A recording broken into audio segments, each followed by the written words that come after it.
Today I am joined by novelist Howard Andrew Jones. Welcome to DiceGeeks.com Tabletop RPG Show. Level up your RPG campaigns by filling yourself with stories and knowledge. Explore topics from archaeology to film history to writing to literature and much, much more.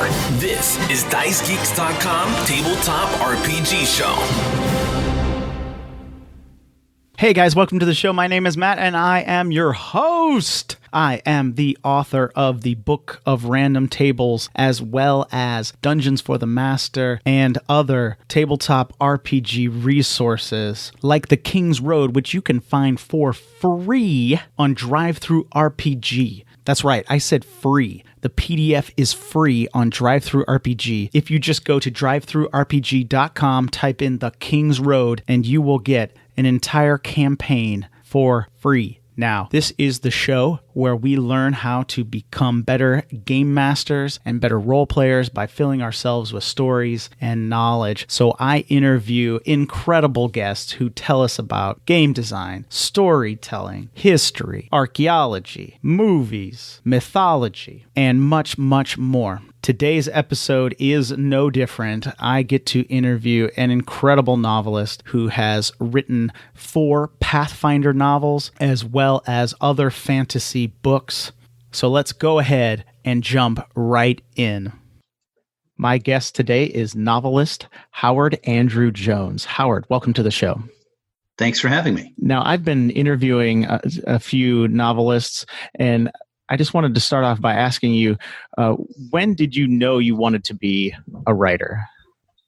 I think I knew I wanted to be a writer before I could before I could really write very well. I used to draw pictures in preschool and kindergarten, and then put them together in story form, in story order, and have my mom write what was happening underneath each one. Mm-hmm. I've always wanted to be a storyteller.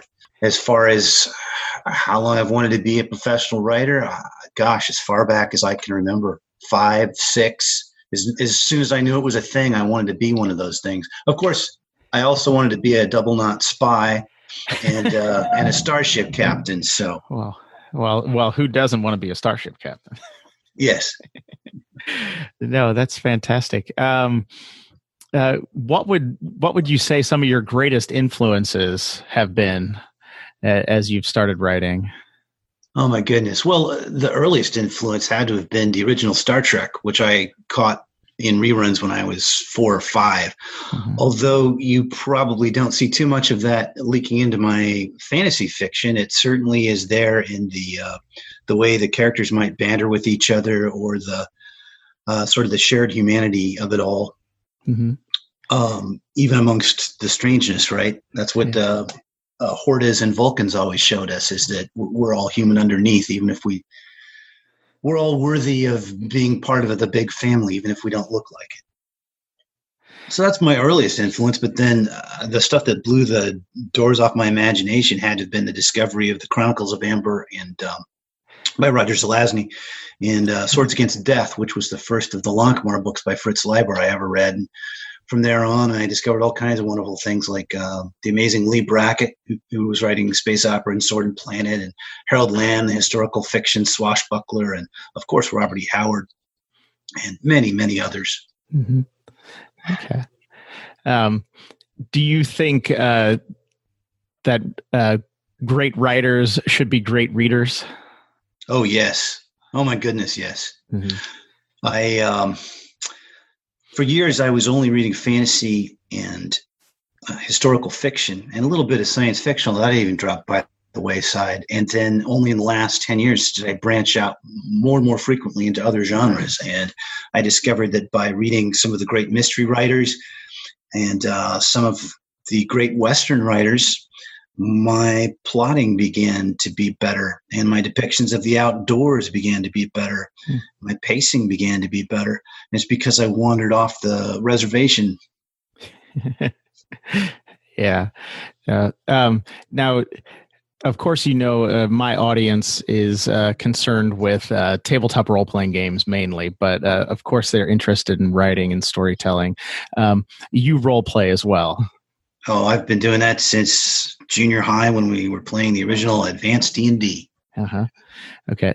How do you think that Dungeons and Dragons has affected you as a writer?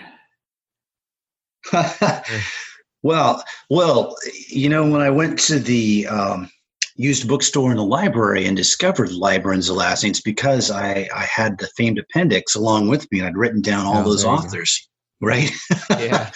And unfortunately, the used bookstore didn't have most of them, and the library had even fewer. So it was years before I finally got a hold of real Robert E. Howard as opposed to pastiche Conan fiction. But yeah, I mean, what a huge influence that is. But then, of course, I was almost always the game master. When you become the game master, you end up thinking about story all the time because you're constantly running. I sometimes ran dungeons, but I was more about creating the story for my characters, for the characters of my players, I mean. And particularly interesting NPCs would recur, that I could tell the characters were having fun with. That taught me about character. Events that people remember, like, oh, wow, that kind of thing really worked well. I have to try something like that again. Keep in mind, this was junior high when I started, right? So I had a lot to learn, but yeah, being a game master really helped with my storytelling chops. Oh, that's fantastic. Now, in addition to Dungeons and Dragons, did you play other role-playing games? Yeah, so many. I was looking at the list on your side of the things that you've played. Yes. There was a Dragon Quest, that very short offshoot. There was a whole lot of the FASA Star Trek. Boy, that was fun. Yeah. Well, I saw you were a fan of that, right? Oh my gosh. I still am. I still am. I love FASA's Star Trek game. That just, obviously, I was 9 when I played Dungeons and Dragons for the first time, but and that blew me away and changed my life. But also, I was 11 and started playing FASA Star Trek, and I mean, it's a great little system. It gets out of the way. And I mean, once we'd roll up our characters, I almost never had to look up a rule book when I was game master. And it was also easy. Yeah, absolutely. Yeah. You never had to go back to the rule book. You could just play everything based on your character right there. And it is fantastic. And I haven't played in a while, but still playing up to a few years ago. And I don't know. It just blew my mind. It was just a great system. I just love the way you could. I guess the character creation is a little out of favor now these days, but I just love the way that you could build your entire character, like through their career, their military career, and their Starfleet career. And right, it was like a gentler form of Traveler because you didn't have to worry about your character dying. You spent all that time on them. But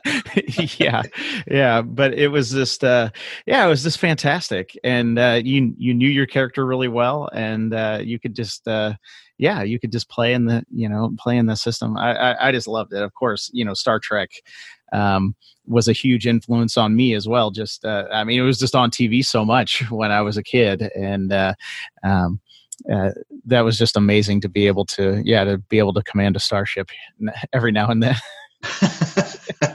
Yeah, my one regret with all that was, since I was the game master, I always wanted to play the starship captain, and I only got to have like a guest role once or twice as like a Commodore when someone else would take over. Oh yeah. But, I feel you on that one, because I said I got the game when I was 11. Other than maybe just like one or two kind of just abbreviated sessions, I was 36 the first time I got to play the captain of a starship when another friend of mine finally ran a campaign. So from 11 to age 36, finally I got to play the captain of the Enterprise. So it was fantastic. But it was a long time. Well, no, I relate, and I worked really hard to kind of evoke the feel of the original show. Mm-hmm. And it always disappointed me if someone else would run it. They frequently weren't working as hard to create, the feel of the series. And that's what I wanted to do. I wanted to run like a captain who was encountering the kinds of things you would have seen on one of the original episodes. Yeah. Yeah, I kind of ran into that a number of occasions too. That it was just I was taking it very seriously, and I kind of insisted on, I was insisting on chain of command kind of things, and wanting to hear my players say, aye, and or belay that order or something like that, and I was realizing they weren't taking it that seriously. Right. Yeah, but still had a lot of fun though. Still had a lot of fun. So, do you continue to play today? I've been so busy for the last year or two with the current series that I've kind of gotten away with it. Well, I haven't played Fastest Star Trek probably in a couple of decades, actually, Sure. because I couldn't find too many other people who wanted to play. But we've continued to play various things. I mean, I had to start playing Pathfinder when I was doing the Pathfinder novels that I wrote, because I wanted to know how the system worked. So I played Pathfinder for many years. Talislanta was a big favorite of ours. We loved Talislanta. Great world building in that, and all kinds of adventure hooks on every page.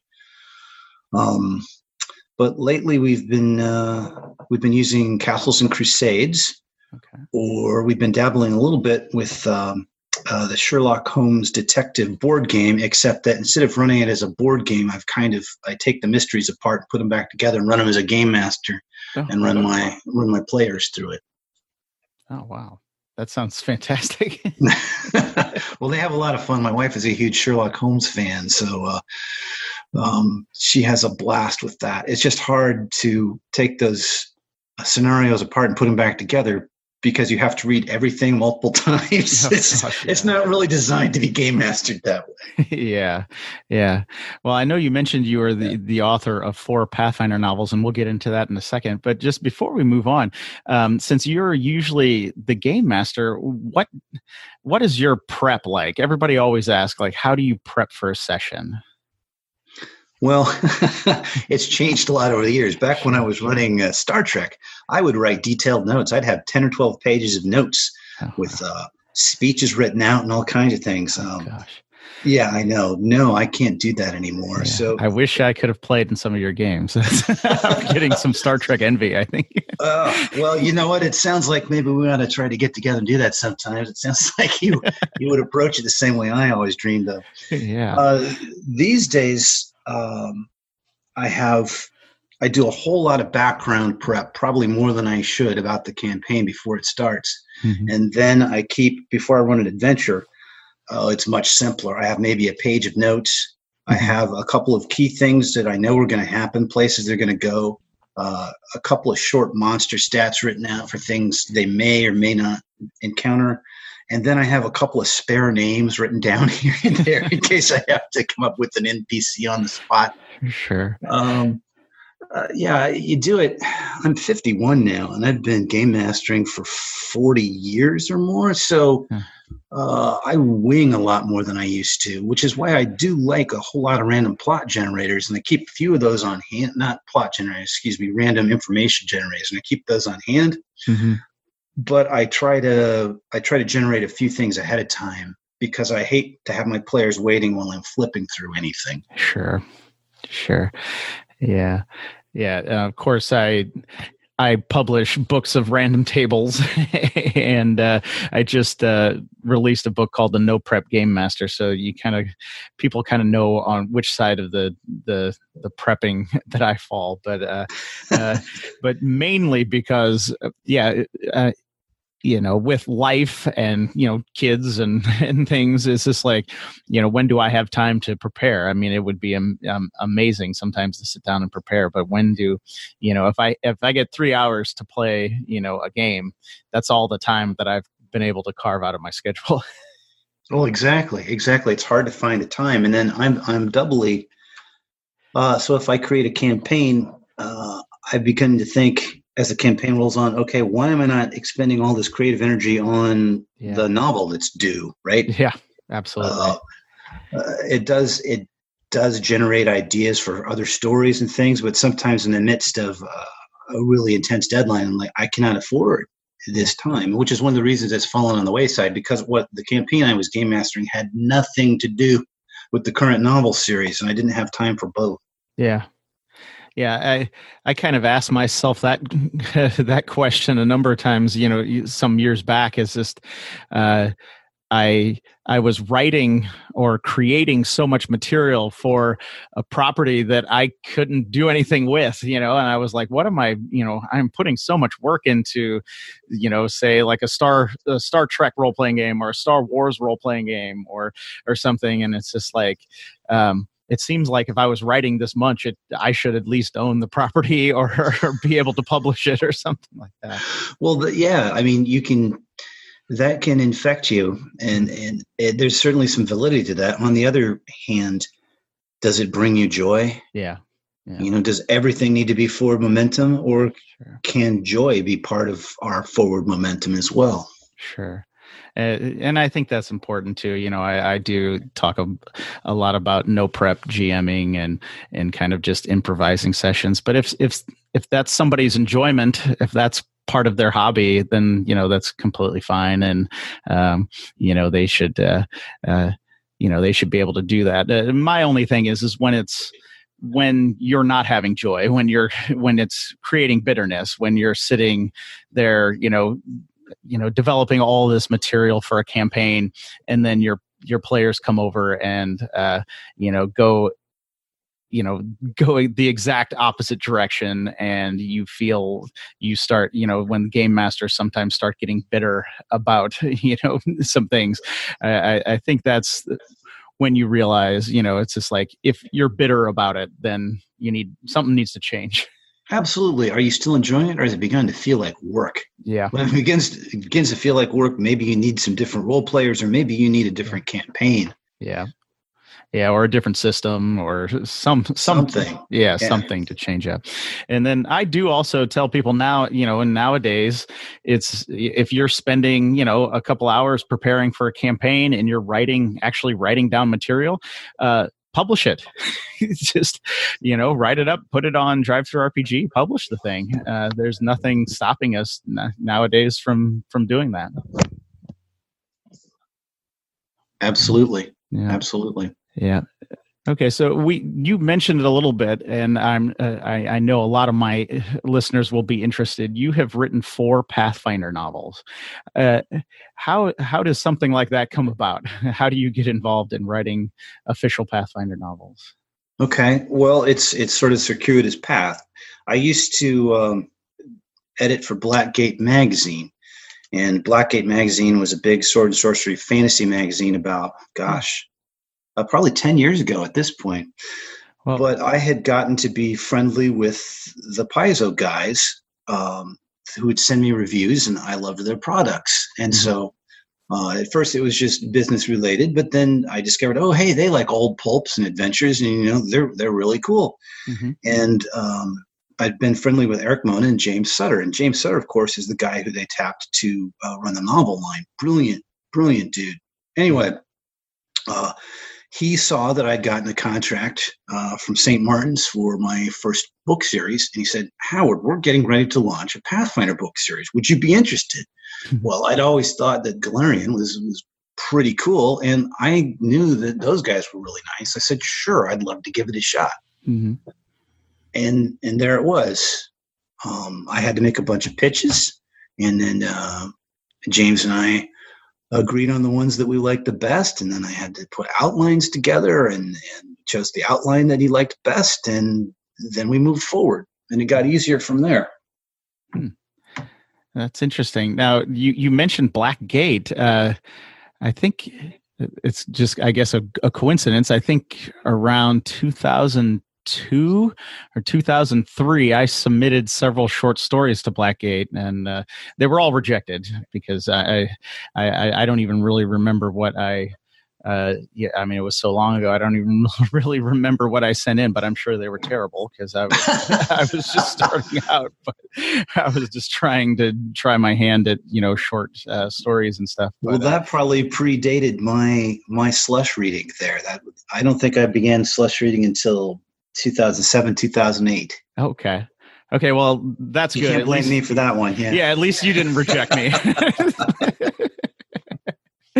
So at least that's good. At least that's good. But no, so that was just interesting. But so then when you approach a product like this, that it belongs to somebody else. I know I've interviewed a couple authors who've done some other tie-ins like Star Trek and Doctor Who, and it does seem like it is quite an involved process where you have to get everything approved, right? Is that kind of how it is, because it has to match the pre-existing world? Well, yes and no. When I would come up with a concept, I mean, there were a couple of them I'd come up with and I'd say, oh, well, we're planning something for that there, or someone else is working on something similar over here, or what have you. But I was given actually a lot of freedom with it. Mm-hmm. And it was run by people to make sure I got the rules right, things like that. Mm-hmm. No, I didn't feel it too inhibitive that way. I had to be aware of the world, but I mean, one of the things I would do is sort of focusing in on big overall stuff. I try to focus in on a little area, mm-hmm. and then make things little areas out in the wilderness where I could have a little bit more freedom anyway, right? Mm-hmm. Yeah. So that was freeing and fun. Mm-hmm. The bit that was different for me is whenever I'm jamming, even Pathfinder, I prefer a more low magic feel as opposed to high magic feel. Mm-hmm. Not where you can wander down to the store and get healing potions and et cetera, et cetera. And that's the way I wrote the books. They're more low fantasy than high fantasy. Mm-hmm. And I think a lot of Pathfinder people Pathfinder readers feel that the default ought to be high fantasy. And so I've gotten some occasional grumbling from people like, well, why don't they ever have a healer with them? And or healing magics. Well, one of the things James wanted for me is to have more of a sword and sorcery vibe, and sword and sorcery vibe means a little bit more low fantasy. So I deliberately went in that way. Mm-hmm. Mm-hmm. Oh, that's interesting. So I guess, in the novels, then you try to make the game mechanics kind of appear in the novels as well? No, as a matter of fact, you want the game mechanics to be invisible. But you do have to run stuff past them so that the magic works. If someone were to read it who's familiar with the system, they say, oh, he's using that spell. Mm-hmm. Or that's what she's doing. That's this ranger ability. Although sometimes I got more credit than I deserved, because I would have some character doing a cool thing, and then they would say, "Oh yeah, you're using this special ability." I'm like, yeah, that's totally what I was doing. But no. Yeah. People kind of fill in their own blanks sometimes, I guess. Sometimes, right. Yeah. Well, that's fascinating. So you wrote 4 of them, correct? That's correct. Right. Wow. I think one of mine wasn't the last one published before The Lion's been on hiatus, but it was like the next to last. Okay. I'm especially pleased with the last 2. They're set down in the tropics, and they have a really different vibe to them. Mm-hmm. Well, if you look at the cover, the first one is Beyond the Pool of Stars, and the second one is Through the Gate in the Sea, and it's about a deep sea salvager. And the people she's running around with aren't elves and dwarves. She's got like a lizard man best friend and some other things. I just think I was really pleased with the vibe I got on those. I wish the line weren't in hiatus, because I was planning to write more. That's okay. I'm busy writing many other things at this point, so we're good. Okay.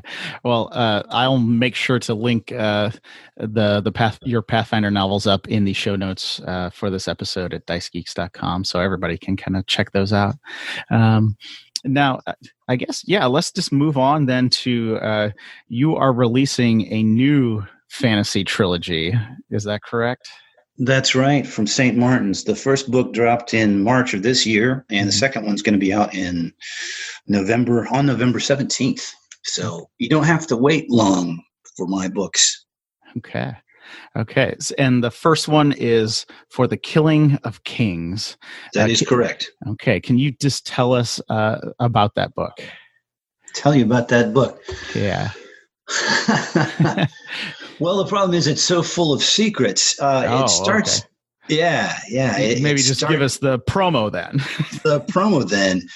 it's kind of a cross between the Three Musketeers and Roger Zelazny's Chronicles of Amber. So there's a whole lot of heroic swashbuckling and witty banter, but there's also a lot of weird world building, forward momentum, and mysteries. And what you think you might know about the world at the start is going to change fairly soon. I try to put in lots of twists and surprises, and there's lots of action and danger and intriguing, powerful characters and sorcery.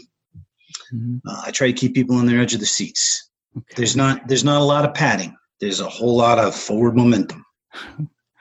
Okay.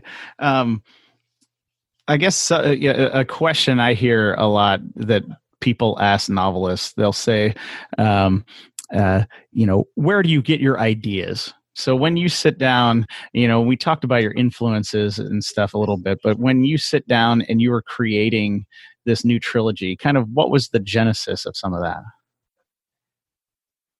Well, I got to be honest. I've been working. Some of these characters have been with me for a good 25 years. Okay.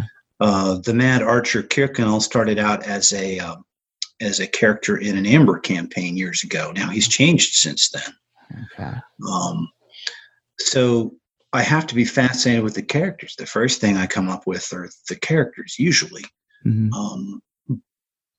So the characters roll around in there, and I think of interesting things they could do. Or sometimes sometimes I see something like, wow, well, why didn't the person writing this story do that? And then I think what a story would have been like if that had been done, right? Or I see something on television that's inspiring, and then I don't like what they did with the concept. And I think, oh, what about this?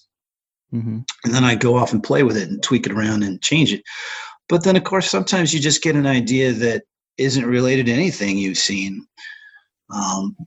Or maybe you've been reading history and say, oh, well, that's interesting. What if I did that in a fantasy vein? Or instead of this outcome, what if this other outcome had happened? I don't know where to tell you where it comes from. I've been doing it since I was in, grade school, junior high, right? So thinking about story, and at this point, it just comes. Oh, that's fantastic. Now, I guess another question, just thinking about maybe just, the writing process a little bit. Do you outline, or do you, I guess they call it pantser or whatever, when writing by the seat of your pants? I like to outline. Oh yeah, no, I'm an outliner. Now, okay. I as I go, I sometimes have to feel my way forward. So I might have a very solid outline, but I will feel free to play with it. And if I find that something isn't working, then I will change the outline. I do not get it all down absolutely right the first time, unless if I'm working on a short story, sometimes the outline's like, okay, this scene, this happens, this scene, that happens, and it all pretty much works out, but I always get surprised. Characters get more depth than I had anticipated, or suddenly they have an agenda I didn't see coming.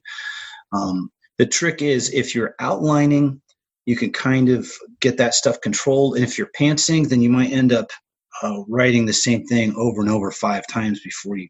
I can't afford to do that. I don't want to waste the time. And I learned that the hard way on my second novel. The first one, I had a very loose outline. The second one's like, I figured this out. With this loose outline, I'm going to write the next one. And that's not what happened at all. The first one in my spare time, and by first novel, I mean first published novel. I'm not counting the 9 or so that I wrote that were rejected and never got anywhere. Right? So the first published novel I wrote in my spare time over the course of about a year. The second novel, after I got my advance, I wrote writing full-time, and it still took me a year. And that's because of my stupid loose outline, because I went down dead ends and ended up writing it from start to finish from scratch, except for chapter 1, 3 times. Yeah. That was when I gave up on pantsing. Okay, that's understandable. That's understandable.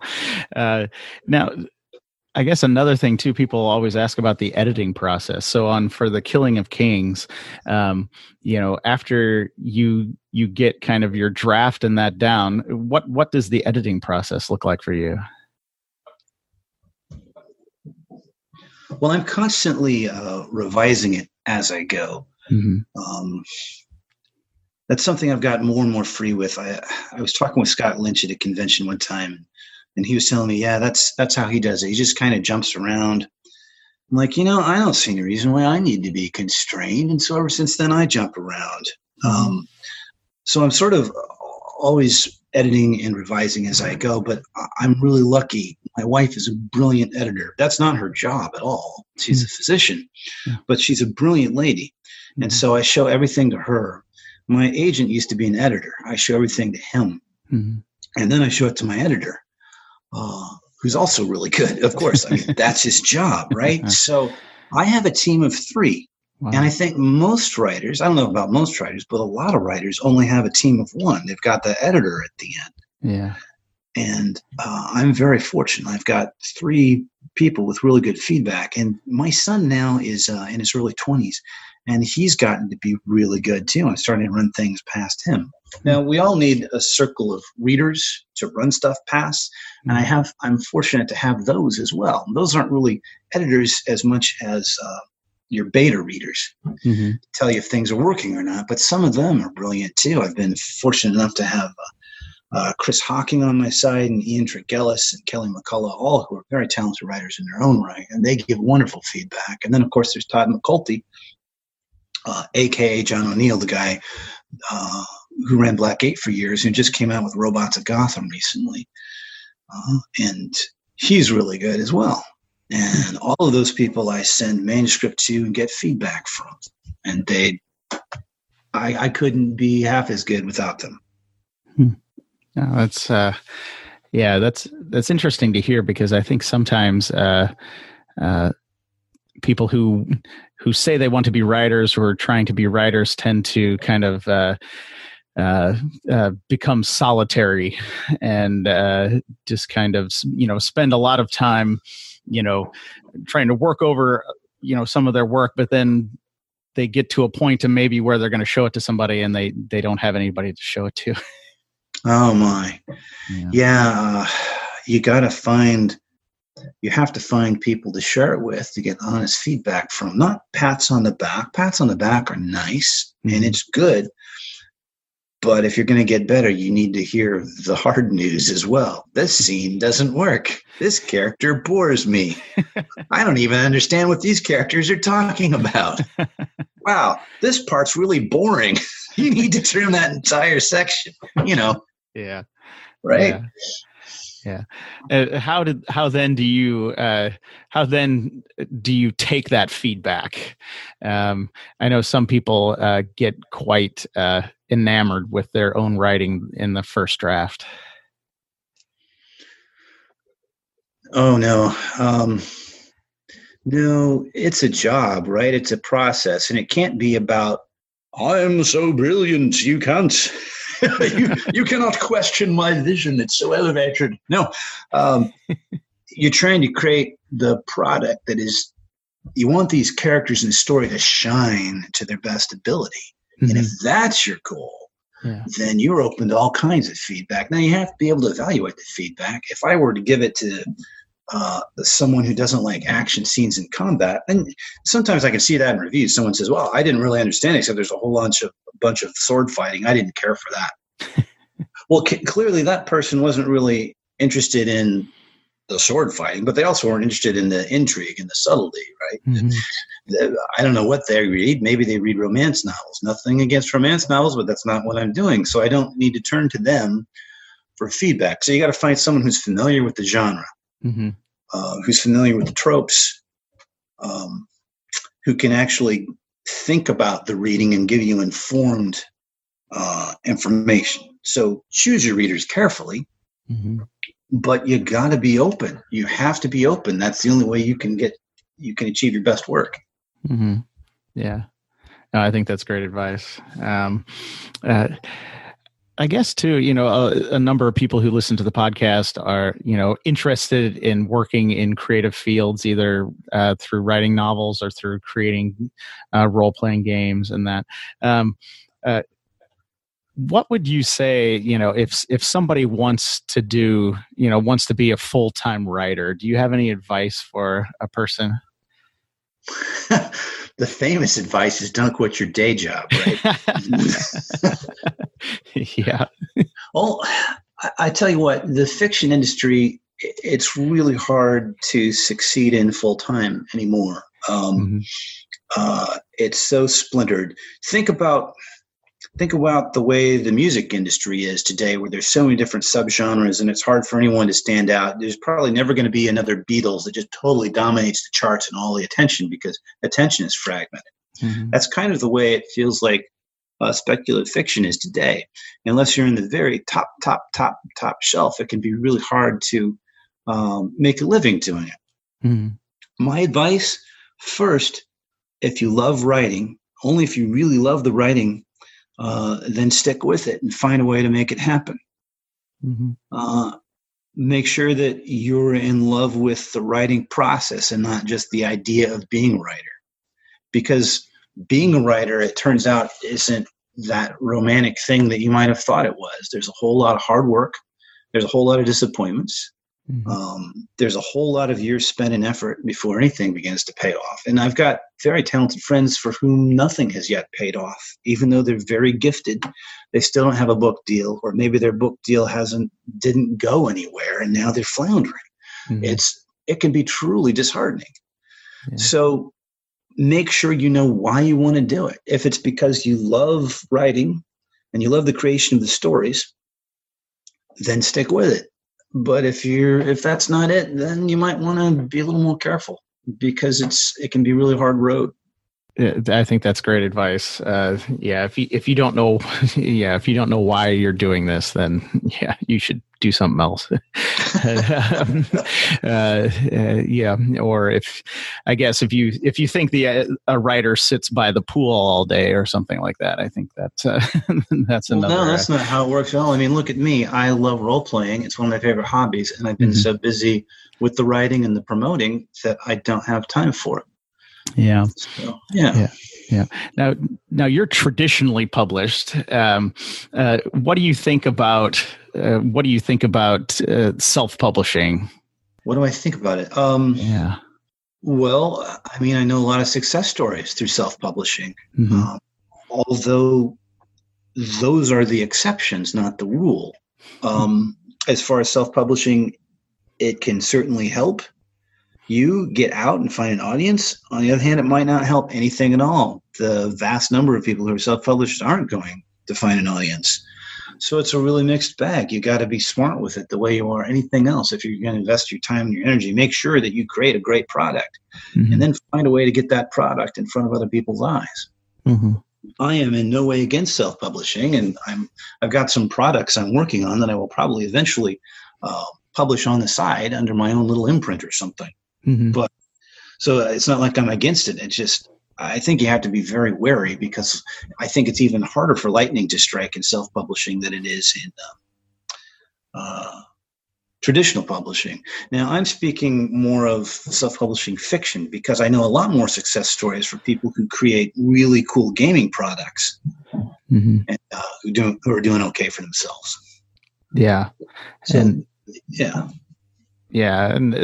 I agree with that. I think obviously, I self-publish tabletop role-playing game resources, and I am doing okay with that.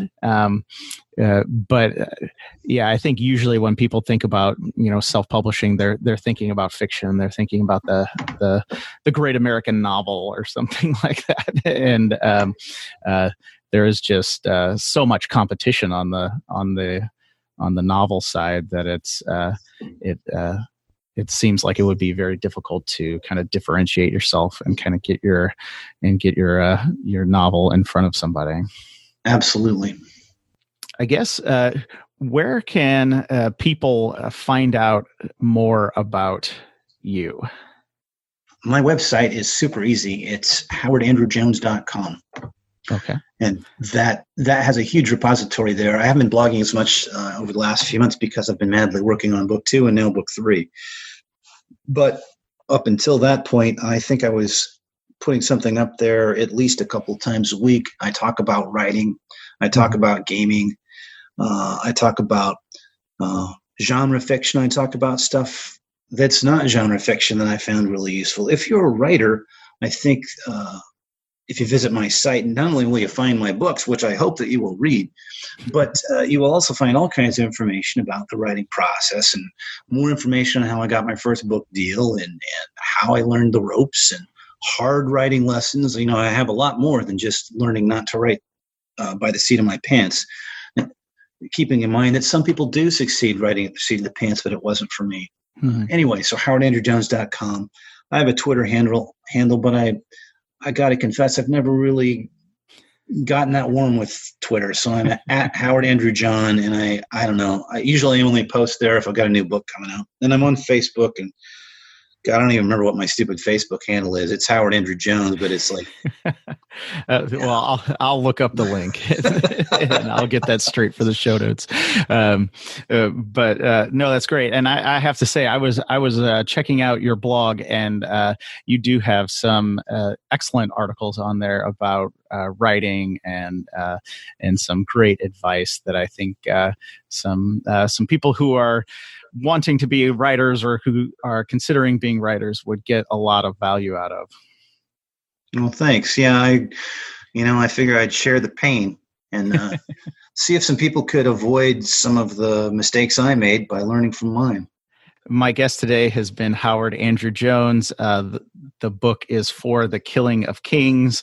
Howard, thank you so much for being on the show today. It was a real pleasure. Thank you.